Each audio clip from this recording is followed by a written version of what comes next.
Memasuki pekan keempat Ramadan, Yayasan Kesejahteraan Madani, YAKESMA, berbagi program berbuka puasa bersama relawan Rapi Kota Banda Aceh. Baik, terima kasih yang pertama kepada teman-teman Rapi, relawan Rapi yang tersebar di beberapa kecamatan Kota Banda Aceh, bahwa hari ini YAKESMA telah menyalurkan kepercayaan para donatur dalam berbuka puasa bersama di Kota Banda Aceh. Mohon doa juga supaya YAKESMA bisa terus untuk memberi manfaat bagi warga Kota Banda Aceh, dan ini adalah bentuk dedikasi ataupun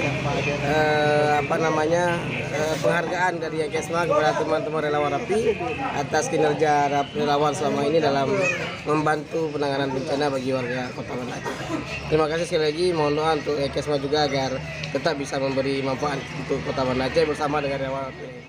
Kegiatan ini berlangsung di sebuah warung kopi seputaran Kota Banda Aceh pada Jumat 29 April 2022, atau bertepatan dengan 27 Ramadan 1443 Hijriah.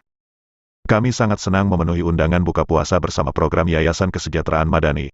Kami sangat mengapresiasi kegiatan ini. Selain buka puasa bersama, kegiatan ini juga ajang silaturahim sesama relawan Rapi, dan mudah-mudahan kegiatan seperti ini terus berlanjut. Demikian ungkap Koordinator Relawan Rapi Saudara Suryadi JZ01 Awi. Buka puasa bersama program YAKESMA tersebut dihadiri oleh puluhan relawan Rapi. Dan terima kasih kepada YAKESMA yang telah memberikan dukungan penuh bagi relawan Rapi.